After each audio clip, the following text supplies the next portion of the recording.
Batting করা উচিত আমরা সেভাবে ব্যাটিং করছি না, এবং রেসপন্সিবিলিটি নিয়ে ব্যাটিংটা হলো ভেরি ইম্পর্টেন্ট।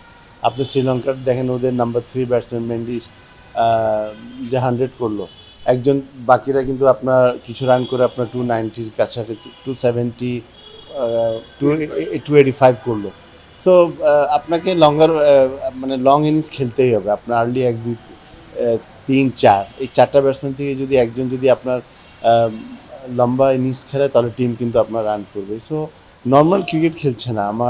আমাদের যে ব্যাটসম্যানদের ব্যাটিং দেখে আমার কাছে মনে হচ্ছে যে আপনার নর্মাল যে ক্রিকেটটা হয় না, যেটা আমরা ঢাকা লিগে খেলি বা এখানে খেলি, সেটা কিন্তু খেলছে না। হয়তো ওভার কসাস, আপনার মেন্টালি তার কাছে মানে তা মেন্টালি আমার কাছে মনে হচ্ছে না দে আর ফিট। হয়তো বা অনেক প্রেশার নিয়ে নিচ্ছে, এবং কিছু অ্যাটিচিউডও আছে যেগুলো মনে করেন যে আপনার টিমের মধ্যে এফেক্ট করে, যে আপনার কেউ রান আউট হয়ে এমন অ্যাটিচিউড করছে যেটা, তো এখানে কিন্তু আপনার কেউ বেস্ট প্লেয়ার না, সবাই যারা খেলে সবাই কিন্তু ইম্পর্টেন্ট প্লেয়ার। সো এইসব কিন্তু আপনার করলে আপনার টিম কিন্তু আপনার ডে বাই ডে কিন্তু নেগেটিভ দিকেই যাচ্ছে। সো প্রপার ক্রিকেট খেলতে হলে আপনাকে সব কিছু ইমপ্রুভ করতে হবে। আপনার ব্যাটিংয়ে যে নর্মাল যে আপনার ব্যাটসম্যানরা 100-150 বল খেলে 100-150 রান করার, সেই জিনিসগুলো কিন্তু আমরা করতে পারছি না, বিধায় আমরা লম্বা ইনিংস খেলতে পারছি না।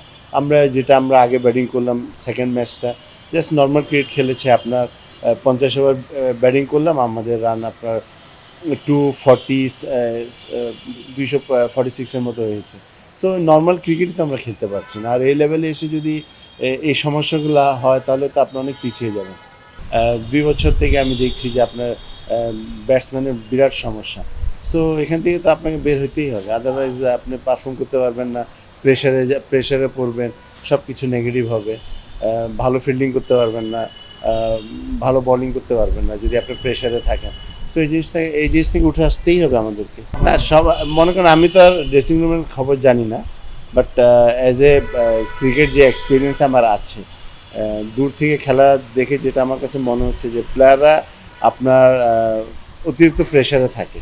অ্যান্ড কিসের জন্য প্রেশারে থাকে এটা আমি জানি না, বাট আপনি যদি বেশি প্রেশারে থাকেন, তো আপনি নর্মাল ক্রিকেট খেলতে পারবেন না। তো আপনি মনে করেন ওদের ব্যাটিংয়ের স্টাইল দেখে, ওদের কিছু মিস্টেক দেখে, কিছু অ্যাটিটিউড দেখে, সব কিছু দেখে মনে হচ্ছে যে they are not playing normal cricket.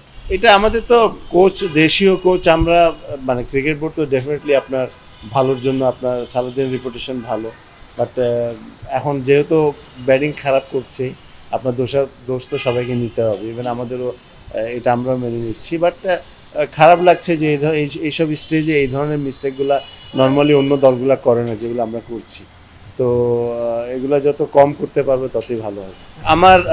আমার বিদেশি দল আসা না আসার উপর আমার টুর্নামেন্টের কোনো এফেক্ট করবে না। আমরা ওইভাবে যাচ্ছি। আমরা শুরু করব আপনার সেপ্টেম্বরে, তারপর থেকে আমাদের এনসিএল, বিসিএল, আপনার তারপরে এগুলো সব শুরু হয়ে যাবে টাইম মতো।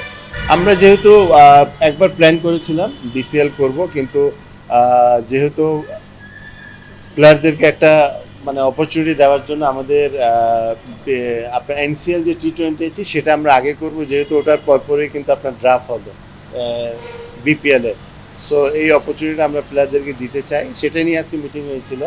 অনেকক্ষণ আলাপ আলোচনা করে আমরা শুরু করব এনসিএল T20 দিয়ে, তারপরে আমরা আবার এনসিএল বিপিএল হবে, তারপর আবার এনসিএল হবে, তারপরে বিসিএল।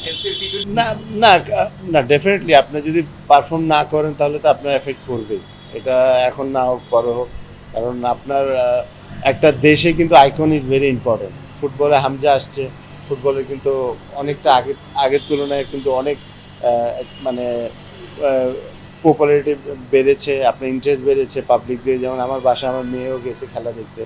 সো এই ধরনের কিন্তু আইকন ভেরি ইম্পর্টেন্ট আপনার ক্রিকেটে। যখন সাকিবরা ছিল, তামিম ছিল, মাশরাফি ছিল, মুশফিক ছিল, তখন কিন্তু আপনার আমাদেরও কিন্তু অনেক ইন্টারেস্ট, মানে সবার ইন্টারেস্ট বেড়েছে, টিমও ভালো পারফর্ম করছে। বাট এটা আপনার টিম যদি খারাপ করে, এটা এফেক্টও পড়বে।